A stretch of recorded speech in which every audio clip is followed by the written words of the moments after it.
आपको यकीन नहीं होगा, लेकिन डायनासोर 6.5 करोड़ साल पहले ही चांद पर कदम रख चुके थे। जब अंतरिक्ष यात्री तस्वीरें खींच रहे थे, तभी एक छोटा क्षुद्र ग्रह ऊपर से उड़ता हुआ पृथ्वी की ओर आ रहा था। पृथ्वी के नियंत्रण केंद्र ने भी इस खतरे को भांप लिया। डॉक्टर प्टेरोडैक्टिल ने टैबलेट उठाया और मिसाइल इंटरसेप्शन की योजना बनाने लगे। पूरा नियंत्रण कक्ष तनावपूर्ण हो गया। तभी जनरल एंकिलोसॉरस नियंत्रण कक्ष में घुसे और जोर से चिल्लाए, अपने सभी सैनिकों को तुरंत पंक्तिबद्ध होने का आदेश दिया।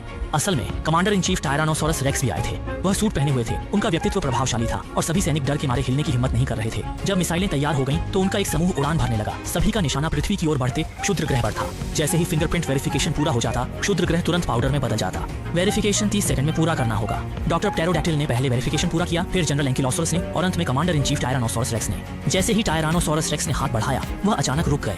असल में उनकी बांग छोटी थी और वह कंसोल के सामने फंस गई। उसने जोर से खींचा और कंसोल दबकर छपटा हो गया। सभी सैनिक डर से स्तब्ध हो गए। समय कम था। डॉक्टर प्टेरोडैक्टिल ने कमांडर के पंजे को पकड़कर खींचा। जनरल एंकिलोसॉरस ने पीछे से जोर लगाया। छोटे भाई भी दौड़कर टायरानोसॉरस रेक्स की मदद करने लगे। वे समय पर नहीं पहुंच सके क्योंकि टायरानोसॉरस रेक्स के हाथ छोटे थे। क्षुद्र ग्रह पृथ्वी से टकराने से पहले ही पृथ्वी को अनगिनत मिसाइलों ने बर्बाद कर दिया और चांद पर चढ़े 2 डायनासोरों ने कभी नहीं सोचा था कि यह इतना रोमांचक होगा। सब कुछ ठीक चल रहा था, लेकिन अब वे कभी वापस नहीं जा सकते।